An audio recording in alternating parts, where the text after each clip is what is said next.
Yo guys, आज का topic काफ़ी इंटरेस्टिंग है क्योंकि आज हम बात करने वाले एक ऐसे लैंग्वेज के बारे में जिसने बड़े बड़ों के छक्के छुड़ा दिए हैं। हाँ बिल्कुल, मैं जानता हूँ। मैं आज एक ऐसे लैंग्वेज के बारे में बात करने जा रहा हूँ जो कि आज भारत का कल्ट स्टेटस बन चुकी है, एक स्टेटस सिंबल बन चुकी है।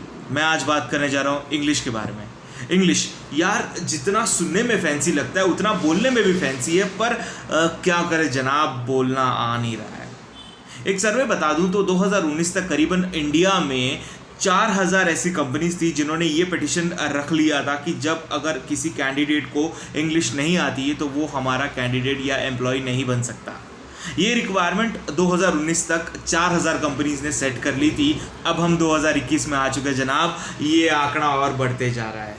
पहले तो सिर्फ मुंबई थी, फिर दिल्ली हुआ, फिर कैलकाटा, फिर मद्रास यानी जो चेन्नई है। अब ये जो है धीरे धीरे हर एक राज्य अग्रसर होते जा रहा है। एक्चुअल में मज़े की बात बताऊं आपको तो इंडिया के कुछ ऐसे पार्ट्स हैं जहां पे इंग्लिश सच में एज अ फर्स्ट लैंग्वेज बोली जाती है। अगर आपको नहीं पता, आप मिज़ोरम और सेवन सिस्टर्स जो वहाँ पे नॉर्थ ईस्टर्न पार्ट है इंडिया का, अगर आप वहाँ पे चले जाएंगे तो आप वहाँ पे पाएंगे बच्चा बच्चा भी इंग्लिश में अच्छे से बात कर लेता है। केवल अगर आप वेस्टर्न साइड, नॉर्दर्न साइड या सदर्न साइड में चले जाएंगे तो वहाँ पे बहुत ज़्यादा दिक्कतें हैं। सदर्न साइड में भी अगर केरला की साइड की अगर आप बात करें तो बिल्कुल दिल खोल के वहाँ पे इंग्लिश में बात की जाती है। तो इंग्लिश स्पीकिंग इतना सबसे बड़ा कल्ट बन गया था तो फिर हम क्यों पीछे रह गए। एक्चुअल में इंग्लिश को हमने गलत नज़रिए से देखा है, इंग्लिश को हमने उसके इम्पोर्टेंस के हिसाब से देखा ही नहीं। आज ये जो वीडियो है, आज मैं आपको 3 इम्पोर्टेंस बताऊंगा इंग्लिश लैंग्वेज के। यार, ये ब्रिटिशर्स गए तो इंग्लिश दे के क्यों गए? क्या ये एक गिफ्ट है या श्राप? जानते हैं ना आज के वीडियो में। चलिए बने रहिए, वीडियो शुरू करते हैं। क्या हाल चाल, नमस्कार, आदाब, सत श्री अकाल। मैं हितेश आपका स्वागत करता हूँ द हब कंसल्टेंसी में। तो बात कर रहे थे इंपॉर्टेंस के बारे में। जो पहला इंपॉर्टेंट फैक्टर है इंग्लिश का वो ये है कि ये ग्लोबल लैंग्वेज है। जी जी बिल्कुल, आपने सही सुना, ये ग्लोबल लैंग्वेज है। ग्लोबल लैंग्वेज यानी इसको इंटरनेशनली अक्लेम किया गया है। आज वर्ल्ड के 53 देश यानी 53 कंट्रीज इसको ऑफिशियल लैंग्वेज मानते हैं और करीबन 4 मिलियन लोग इसे फर्स्ट लैंग्वेज की तरह इस्तेमाल करते हैं। फर्स्ट लैंग्वेज क्या होता है भाई साहब? आपकी मातृभाषा, यानी 4 मिलियन लोग इसे अपनी मातृभाषा बना चुके हैं। ऐसे देश, ऐसे लोग, ऐसी कंट्रीज, ऐसे कॉन्टिनेंट्स हैं जिन्होंने इंग्लिश को अपना ऑफिशियल लैंग्वेज ऑफिशियली तो घोषित किया ही है, साथ में ये भी कर दिया कि अगर आपको इंग्लिश नहीं आती तो आप उनके एडमिनिस्ट्रेशन के साथ बात नहीं कर पाएंगे। कई बार तो इंडिया में खुद आप ऐसे राज्यों में चले जाएंगे जहां पे आपको पता चलेगा कि आप एक ऐसे भारतीय हैं जिनको खुद इंग्लिश नहीं आती। वहां पे नॉर्मल लैंग्वेज बन चुकी है इंग्लिश। अगर आप जाएं लक्षद्वीप, आप अगर चले जाएं पौंडीचेरी, अगर आप चले जाएं गोवा, यहाँ पे आपको बिल्कुल भर भर के लोग मिलेंगे जो इंग्लिश को ऑफिशियल लैंग्वेज की तरह इस्तेमाल करते हैं और उनके रोज़मर्रा की ज़िंदगी में भी ये इस्तेमाल किया जाता है। तो ये था पहला इंपॉर्टेंस। ये एक ग्लोबल लैंग्वेज है, इंटरनेशनली एक्लेम्ड लैंग्वेज है। तो भाई साहब, अगर अभी भी आपको इंग्लिश नहीं आती तो सोचना नहीं है, आपको सीखना है। चलिए इसके दूसरे इंपॉर्टेंस की तरफ चलते हैं। जो सेकेंड इंपॉर्टेंस है वो ये है कि ये एक स्टेटस सिंबल है। जी बिल्कुल, भारत में इस लैंग्वेज को एक स्टेटस सिंबल की तरह इस्तेमाल किया जाता है। अभी कुछ देर पहले जैसे मैंने आपको बताया था, भारत के ऐसे 4000 कंपनीज़ हैं 2019 में जिन्होंने डिक्लेयर कर दिया था कि जिस कैंडिडेट या जिस एम्प्लॉय को इंग्लिश नहीं आता हम उनके साथ कंटिन्यू नहीं कर सकते। आज वो आंकड़ा 4000 से काफ़ी ऊपर आ चुका है। क्या सच में इंग्लिश की इतनी इंपॉर्टेंस है? जी बिल्कुल, बहुत ज़्यादा इंपॉर्टेंस है। क्योंकि अगर ये ग्लोबल लैंग्वेज है तो आप समझ सकते हैं इसका कितना ज़्यादा इम्पैक्ट हम सब की लाइफ में पड़ रहा है। अगर आज नॉर्मल एवरेज अर्निंग पर्सन से पूछेंगे कि वो अपने बच्चे को कौन से मीडियम में डालना चाहता है, क्या वो मराठी मीडियम में डालना चाहता है, क्या वो हिंदी मीडियम में डालना चाहता है, क्या वो गुजराती मीडियम में डालना चाहता है, ना ना ना ना ना, वो उसे इंग्लिश मीडियम में डालना चाहता है। इंग्लिश मीडियम में डालने के लिए इतना वो क्यों उत्सुक है? आपको पता है इंग्लिश मीडियम की फ़ीस भी बहुत तगड़ी है, but still as a parent हमें फील होता है कि नहीं, मेरा बच्चा पढ़ेगा तो इंग्लिश में ही पढ़ेगा। क्योंकि आज इम्पॉर्टेंट हो चुका है इंग्लिश का यूज़। आज हम जानते हैं कि ये एक स्टेटस सिंबल बन चुका है। अगर आपको लाइफ में कुछ बड़ा करना है, अगर आपको लाइफ में एक अच्छी कंपनी में काम करना है, तभी भी आपको इंग्लिश की ज़रूरत पड़ेगी।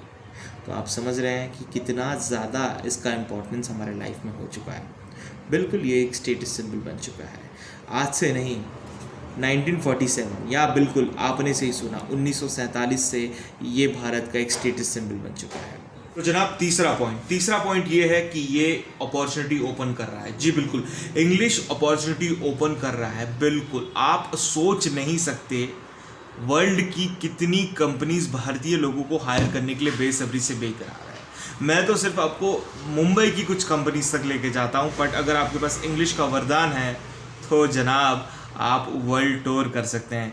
वर्ल्ड की कोई भी बेहतरीन कंपनी आपको हायर कर सकती है, क्योंकि अगर आपके पास इंग्लिश कम्युनिकेशन स्किल्स बहुत बढ़िया है तो आज हमने 3 पॉइंट्स को सही तरीके से समझा है। इंग्लिश इंपॉर्टेंट क्यों? जो सबसे पहला पॉइंट है वो ये है कि एक इंटरनेशनल लैंग्वेज है, यानी ग्लोबल लैंग्वेज है। उसके बाद जो सेकंड पॉइंट था वो ये है कि ये एक स्टेटस सिंबल बन चुका है। जी बिल्कुल। तीसरा इंपॉर्टेंट पॉइंट है वो ये है कि ये अपॉर्चुनिटीज को ओपन कर देता है। बिल्कुल सही तरीके से अगर आप समझेंगे तो ये एक ऐसी लैंग्वेज है जो नेशनल बैरियर्स को ख़त्म करके वर्ल्ड को एक सिंगल यूनिट में कवर कर देता है, क्योंकि 53 कंट्रीज़ ने आज इस इंग्लिश को ऑफिशियल लैंग्वेज घोषित कर दिया है। और भारत में भी आज 4000 से ज़्यादा कंपनीज ऐसी हैं जिन्होंने ये तय कर लिया है कि अगर उनके एम्प्लॉयज़ को इंग्लिश नहीं आती वो उनके एम्प्लॉयज़ नहीं बन सकते हैं। तो आपने समझ लिया है कि किस प्रकार से ये जो लैंग्वेज है अपने जड़ों को भारत के उन कॉर्नर्स तक ले गई है जहाँ पे पहले मुश्किल था किसी और लैंग्वेज का पहुँचना। आज सच में इंग्लिश को ग्लोबल लैंग्वेज कहते हुए बिल्कुल सही लगता है। तो जनाब मेरा सवाल हर नाशिककर से ये है कि क्या आप सच में इंग्लिश सीखना चाहते हैं? क्या आप सच में उस प्रकार की इंग्लिश बोलना चाहते हैं जो आपको आपका डिज़ायर जॉब दे सके? अगर हाँ तो बिल्कुल दिए गए नंबर पे आप मुझे कॉल कीजिए। मैं और मेरी टीम आपके कॉल का इंतज़ार कर रही है। मैंने एक कोर्स लॉन्च किया है द हब इंस्टीट्यूशन के द्वारा, जहाँ पे हम आपको सिखाएंगे 55 डेज़ में पूरी तरीके से एक complete English course. Basic English speaking, advance English speaking, साथ में ग्रामर, पब्लिक स्पीकिंग और पर्सनैलिटी डेवलपमेंट, उसके साथ सॉफ्ट स्किल्स मैनेजमेंट। आप आइए हमारे क्लास में, एक बार आप विज़िट कीजिए हमारे क्लास को। आप हमारा एक डेमो लेक्चर ले सकते हैं। बिल्कुल, डेमो लेक्चर के बारे में जानकारी चाहिए तो ये जो दिया गया नंबर है आपकी स्क्रीन पर फ्लैश हो रहा है, इस नंबर को जाने नहीं देना है। वीडियो को पॉज कर दीजिएगा, नंबर पर डायल करके आपका फ्री लेक्चर कब है ये जान लीजिए। आपको हमारी जो टीम है वो असिस्ट कर देगी कब है हमारा फ्री लेक्चर। आप आइए, एक बार बैठिए, आप इंग्लिश के इफ्स एंड बट्स को समझिए। आपको मैं इतनी श्योरिटी दे सकता हूँ कि आप मेरे साथ इंग्लिश को सही तरीके से समझ जाएंगे और उसे आप अपने लाइफ का एक बेहतरीन हिस्सा बना लेंगे। आज इंग्लिश सीखना सबसे आसान बन जाएगा। मैं बिल्कुल श्योर हूँ, क्योंकि मुझे बिल्कुल पता है आपको इंग्लिश सिखाना इस दुनिया का सबसे आसान काम है, क्योंकि आपको इंग्लिश आती है। सिर्फ आपको प्रेशअप की ज़रूरत है और मैं वो प्रेशअप करने के लिए आपके साथ तैयार खड़ा हूँ। तो सोचिए मत कि इंग्लिश बिल्कुल नहीं आती। सोचना यही है कि आपको बिल्कुल इंग्लिश आती है, बट इसे ब्रशअप करना है और ब्रशअप करने का काम मेरा है। आप आइए, हमारे फ्री लेक्चर्स को एंजॉय कीजिए। आइए देखिए आपका फ्री लेक्चर कब है वो जानिए। इस नंबर पे डायल करके वेट नहीं करना है, अभी इमीडिएटली आप कॉल कर लीजिए। मैं आपका इंतज़ार कर रहा हूँ, मेरी टीम आपका इंतज़ार कर रही है। आइए साथ मिलकर इंग्लिश को सीखते हैं और इस ग्लोबल लैंग्वेज में हम भी ग्लोबल बन जाते हैं। आज समय है अपग्रेड करने का, मत वेट कीजिए। 55 डेज़, जी बिल्कुल 55 दिन, और आप इंग्लिश में निपुण हो जाएंगे। ये बात की मैं गारंटी ले लेता हूँ। क्या ख्याल है? वेट नहीं करना है, नंबर पे कॉल करना है और हाँ, इस वीडियो को शेयर करना है, उस बंदे तक पहुँचाना जिनको सच में ज़रूरत है। अब सवाल ये भी है कि अगर आप नासिक से बिलोंग नहीं करते तो आप हमारे साथ किस प्रकार से जुड़ सकते हैं। तो ये रहा मेरा नंबर, आप मुझे कॉल कीजिए। आप बताइए आप कब फ्री रहते हैं, हम उस हिसाब से आपके लिए एक ऑनलाइन लेक्चर अरेंज कराएंगे। आप हमारे साथ ऑनलाइन भी जुड़ सकते हैं। भारत की किसी भी क्षेत्र से आप हमारे साथ जुड़ सकते हैं। हम आपको ऑनलाइन भी पढ़ाएंगे। अगर आप नासिक से हैं तो बेहतर है, आप आइए, मुलाकात करेंगे, एक दूसरे से रूबरू होंगे और आपको मैं खुद इंग्लिश सिखाऊंगा। क्या ख्याल है? चलिए, आपका वेट कर रहा हूँ। तब तक के लिए जय हिंद, जय महाराष्ट्र, टेक केयर।